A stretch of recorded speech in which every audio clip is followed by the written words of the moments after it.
en direct de la scène musicale pendant 2 jours. Pendant 2 jours, Paris Radio Show, en direct sur connectonair.com.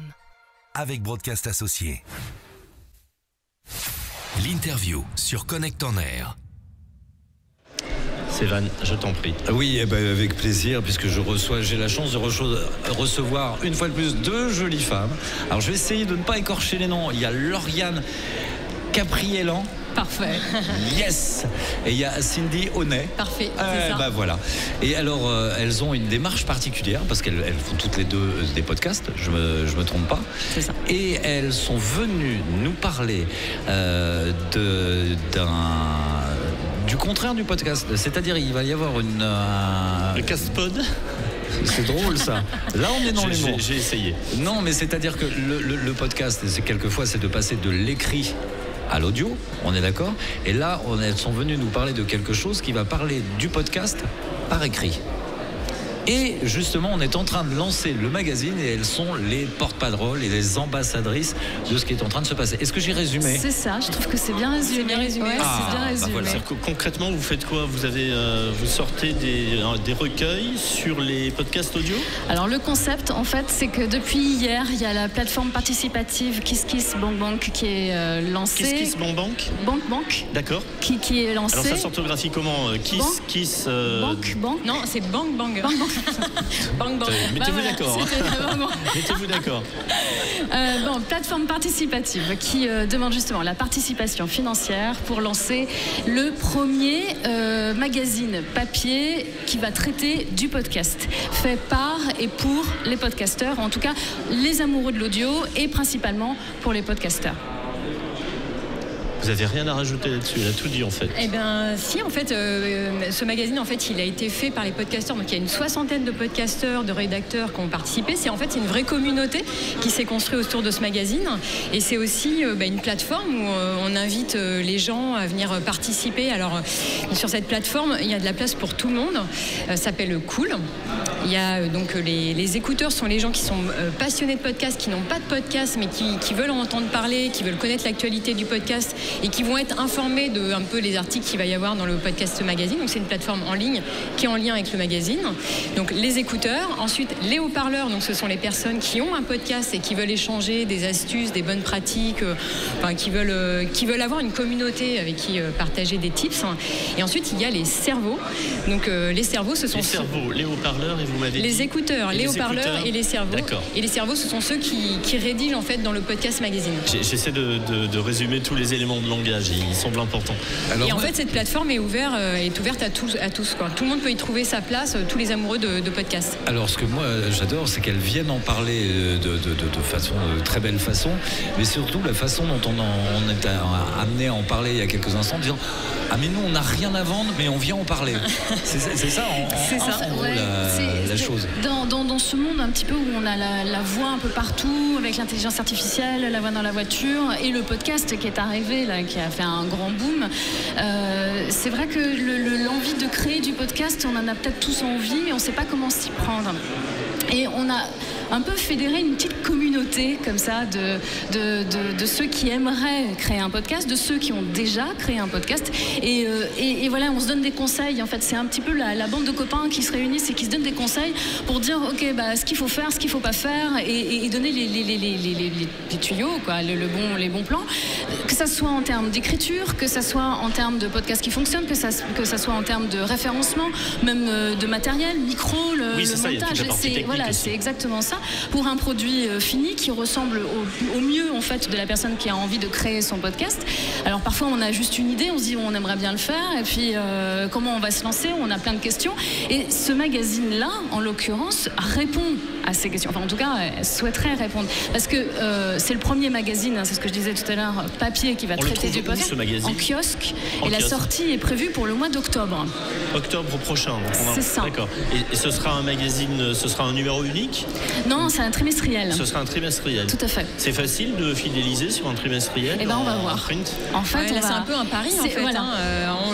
En fait, là, il va être lancé pour octobre, mais avant, c'est vrai qu'il y a le prix de vente déjà, on sait. Comment ? Le prix de vente. Ah non, parce qu'en fait, là, déjà pour l'instant, on est dans la phase de pré-vente en fait sur le KissKissBankBank, où c'est une sorte de crowdfunding où en fait on invite les gens a participé à financer ce magazine. Le premier numéro, donc. Le premier numéro. Et en mettant l'argent, c'est de la prévente. Voilà, donc, et ça donne un peu la tendance. On voit aussi s'il y a des gens qui sont intéressés, s'il y a vraiment cette communauté d'amoureux de podcasts qui va se greffer autour de ce projet, quoi.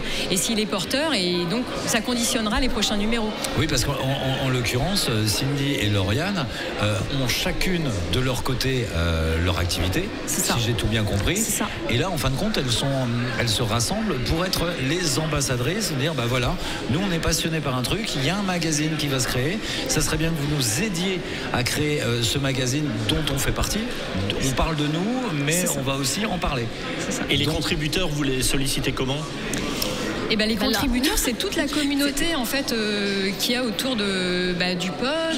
Alors le pod, c'est un magazine en ligne à la base, de curation de podcasts, et tout le monde est invité à participer à ce magazine en ligne. Et à partir de cette première communauté de rédacteurs, l'idée par Philippe Chapeau, qui a eu cette idée folle de faire du coup un magazine papier autour du podcast audio, d'élargir un petit peu ce qui était déjà au niveau du pod, de l'élargir et de parler du podcast encore plus en profondeur, c'est-à-dire même sélectionner des podcasts qui existent, mettre des podcasts en lumière, donner envie en fait d'être au contact du podcast sous toutes ses formes. Écrire des articles sur les podcasts en fait. Exactement. Et sur les podcasteurs, peut-être les découvrir aussi, qui est derrière cette voix. Exactement. C'est de mettre une image en fin de compte là où il n'y en a pas pour le moment. C'est ça, exactement.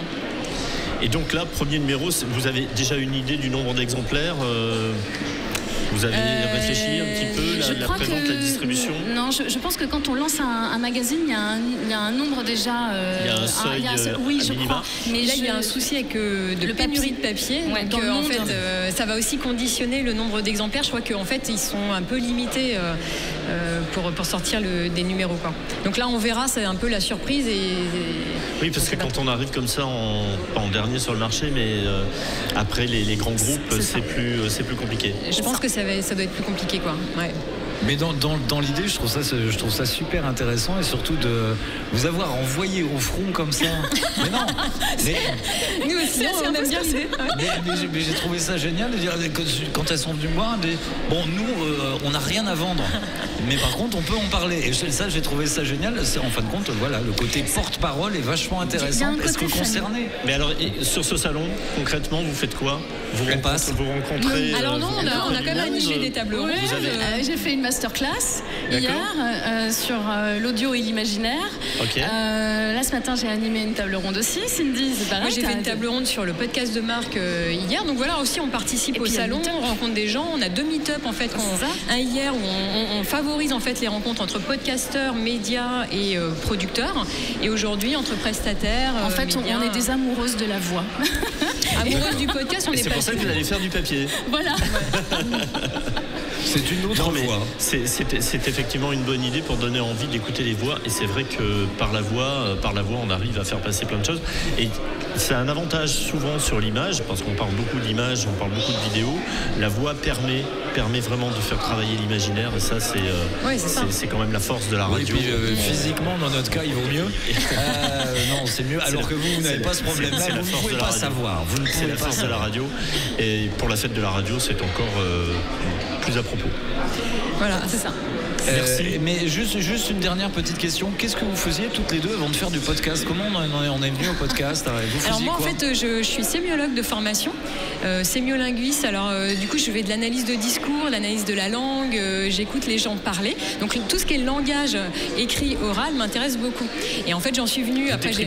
Voilà, exactement. C'est le décryptage. Et d'ailleurs, j'ai un podcast qui s'appelle Part de voix sur le décryptage de podcasts. Voilà. Et alors avec la sémiologie, on arrive à détecter une personnalité, on arrive à détecter plein de choses? Alors on arrive à détecter des connotations de discours, plus que c'est pas personnalité, mais en tout cas aller chercher des sens en connotation, des visions vision du monde et puis des signes, lire entre les lignes, on va dire. Donc c'est ça qui est aussi intéressant. Et c'est vrai que la sémiologie, même sur le podcast, sur la musique, sur le son, en fait, quel est le message qui va passer à travers telle forme de son, telle mise en mots aussi, c'est ça qui est aussi passionnant. On va faire un débriefing après l'interview. On va voir comment tout est passé. Et vous êtes dans le même univers? Non, pas du tout. Moi, j'ai commencé à France 2 au service politique intérieur. D'accord, oui, c'est encore après, autre chose, bien sûr. Voilà, j'ai été après sur Canal+, et puis j'ai bifurqué le samedi à minuit. Non. Ah bon? Non, et puis j'ai bifurqué dans la culture et j'ai des rédacteurs en chef qui avaient découvert un petit peu ma plume hybride entre justement toute la singularité de l'écrivain et la rigueur du journaliste. Et puis j'ai fait du documentaire pour France 3 et puis l'audio est arrivé et j'ai lancé mon premier podcast. Vous avez commencé par la vidéo en fait, vous avez commencé par l'image. C'est ça, mais je suis née dans l'image, moi.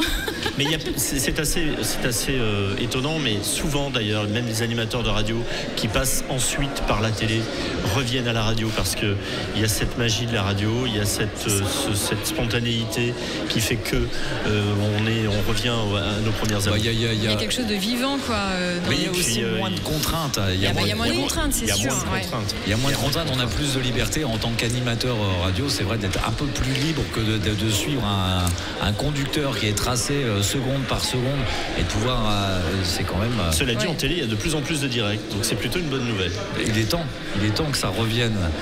Moi je voulais juste signaler que en fait je viens du marketing et de la communication, j'ai travaillé en agence de com sur justement tous ces discours un peu langue de bois entre guillemets en fait en communication. Avec les éléments de langage qui étaient très formatés. Et en fait maintenant du coup je fais du podcast de marque pour les entreprises, mais justement on réintroduit un peu d'authenticité, un peu de vivant, un peu plus d'émotion, et en fait ça fait du bien aussi pour les discours de ce que vous êtes en train de dire là, c'est très intéressant parce que c'est ce que l'on a entendu au cours de ces 2 jours. On parle beaucoup de l'humain, d'authenticité. Je pense que d'une manière générale dans la société on en a vraiment besoin. On en a tous besoin, surtout en ce moment. Exactement. Surtout quand à côté on sait qu'il y a cette intelligence artificielle qui se développe, on a cette machine qui fait un peu peur, donc remettre de l'humain au cœur du système, c'est génial. C'est un article en fait c'est un sujet dont on parle dans le podcast magazine justement. Il y aura un article sur le sujet, donc très bien. Si ça intéresse les auditeurs. Pour le mois d'octobre, en kiosque, pour l'instant. Et depuis hier, la plateforme participative, on invite les gens à participer, à financer, à soutenir le projet. Rappelez la plateforme. Kiss, bang bang. Kiss, bang bang. Quel ensemble. Merci d'être venu. Merci beaucoup. Merci à vous. À bientôt, au plaisir. À bientôt. Paris Radio Show. Paris Radio Show. En direct de la scène musicale pendant 2 jours.